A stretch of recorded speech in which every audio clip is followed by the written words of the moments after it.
par les trajectoires des rayons lumineux et des particules dites libres, c'est-à-dire des particules soumises à aucune force particulière, aucune force électrique par exemple ou magnétique, mais des particules qui se déplacent librement dans un champ de gravité.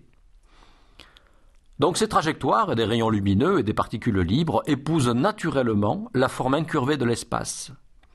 Par exemple, dans cette nouvelle vision de l'espace-temps courbe, eh bien, si les planètes tournent autour du Soleil selon des ellipses, eh bien, ce n'est pas parce qu'elles sont soumises à une force d'attraction universelle émise par le Soleil, comme le voulait précédemment la physique newtonienne, mais parce qu'elles suivent en quelque sorte la pente naturelle de l'espace-temps qui est courbée au voisinage du Soleil. D'ailleurs, ce phénomène a été vérifié dès 1919 à l'occasion d'une éclipse totale de Soleil, puisque Einstein avait prédit que les étoiles situées à l'arrière-plan du Soleil, visibles seulement au moment d'une éclipse totale de Soleil, auraient une position apparente légèrement décalée par rapport à leur position habituelle en raison de la déviation de leur trajectoire au passage du Soleil.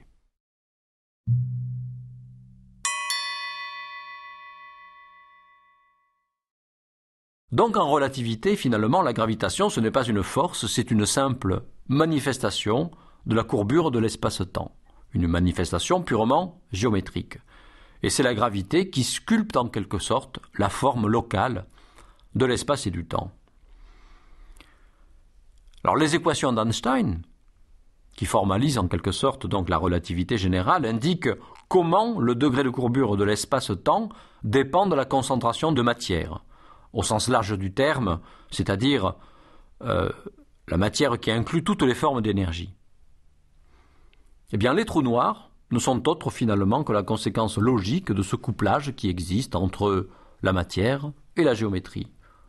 Le trou noir rassemble en effet tellement d'énergie dans une région confinée de l'univers qu'il creuse un véritable puits dans le tissu élastique de l'espace-temps. Toute particule, tout rayon lumineux qui pénètre dans une zone critique définie par le bord du puits, un bord immatériel, sont irrémédiablement capturés.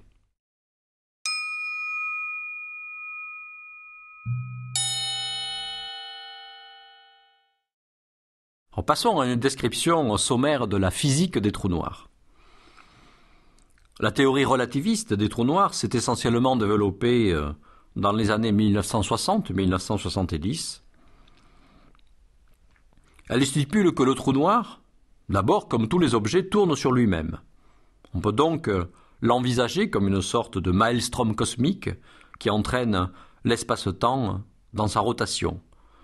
Comme dans un tourbillon marin, par exemple celui qui est si bien décrit par Edgar Poe dans sa nouvelle « Une descente dans le maelstrom », eh bien, si un vaisseau spatial s'approche trop près du centre du tourbillon, il commence à être irrésistiblement entraîné dans le sens de rotation.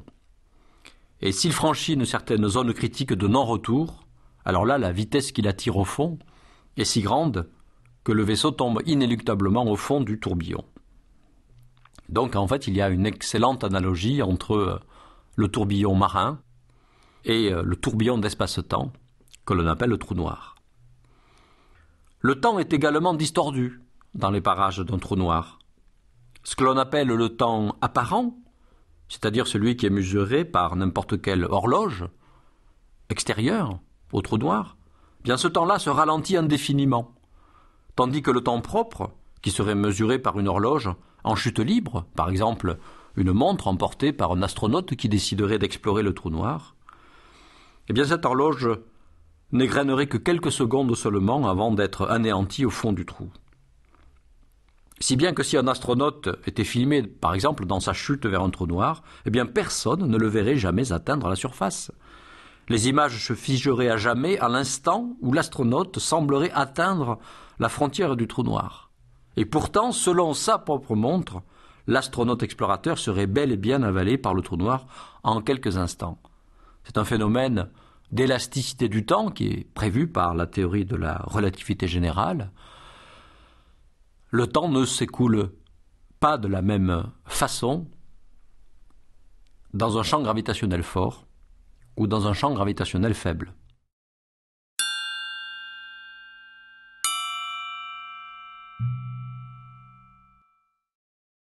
Le théorème capital sur la physique des trous noirs se formule de façon plutôt pittoresque: un trou noir n'a pas de poils.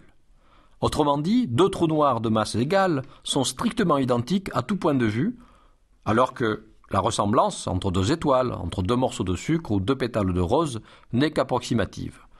Cette simplicité des trous noirs est d'autant plus désarmante qu'un trou noir peut se substanter de corps très divers. Il peut avaler des étoiles, des planètes, des astéroïdes, des rayonnements électromagnétiques, des particules élémentaires. Une civilisation entière pourrait s'y engloutir sans que la moindre trace subsiste, hormis la masse de cette civilisation. Alors plus précisément, ce théorème, un trou noir n'a pas de poils, signifie que lorsque de la matière et de l'énergie disparaît à l'intérieur d'un trou noir, toutes les propriétés de la matière, telles que la forme, la couleur, la constitution chimique, etc., s'évanouissent. Seules subsistent trois de ces caractéristiques les plus simples: la masse, le moment angulaire, lié à la quantité de rotation, et la charge électrique. Paradoxalement, on en conclut que le trou noir a l'équilibre, une fois qu'il a absorbé donc toutes ces formes de matière, est l'objet le plus simple de toute la physique, parce qu'il est entièrement déterminé par la donnée de trois paramètres seulement. Pensez à la description totale d'un simple morceau de sucre, qui ferait intervenir des milliards d'informations, décrivant en plus de la couleur blanche ou rousse du sucre, de la forme cubique, parallélépipédique, mais également toute la composition chimique du sucre. Alors pour en revenir au trou noir, du coup, toutes les solutions mathématiques de la relativité générale, qui décrivent la structure de l'espace-temps engendré par un trou noir, sont connues, ont été trouvées et elles sont étudiées très intensivement. Alors le trou noir ne se contente pas de distordre l'espace-temps. Il est aussi capable de subir, d'exercer des forces, d'absorber, de fournir de l'énergie, bref, de se transformer au cours du temps. Alors ce type de trou noir, une sorte de trou noir machine, il sort tout droit du rêve des bâtisseurs de moteurs perpétuels, qui consisterait à nourrir le fonctionnement d'une machine par ses propres déchets. Eh bien, on a déjà sérieusement élaboré des scénarios de cités industrielles du futur qui seraient bâties autour de trous noirs en rotation et qui puiseraient inlassablement de l'énergie dans le tourbillon central.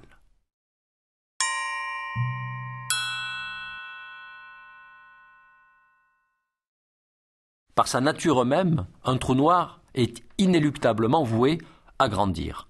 En effet, puisque dans les conditions normales, le trou noir absorbe de la matière et ne la rejette pas, donc sa masse augmente, et en augmentant, la taille du trou noir augmente aussi. Pourtant, la théorie des trous noirs a connu un rebondissement très intéressant au début des années 1980, lorsque le théoricien anglais Stephen Hawking a découvert que des trous noirs microscopiques, qui auraient été hypothétiquement formés lors du Big Bang, se comporteraient tout à fait à l'inverse des gros trous noirs.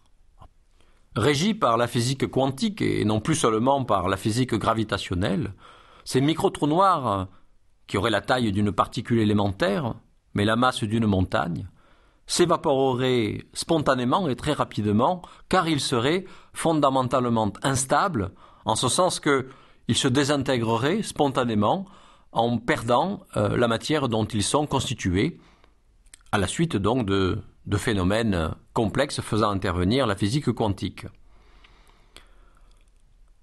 Jusqu'à présent, aucun micro-trou noir n'a été détecté, mais leur étude théorique a permis de tisser des liens entre la gravité, qui est décrite par la relativité générale, et la physique quantique, qui décrit donc plutôt le monde de l'infiniment petit, et les interactions entre les particules élémentaires. Alors, des modèles récents s'intéressent aux résultats de l'évaporation d'un trou noir. A priori, si un trou noir s'évapore, qu'est-ce qu'il reste? Est-ce qu'il reste du vide?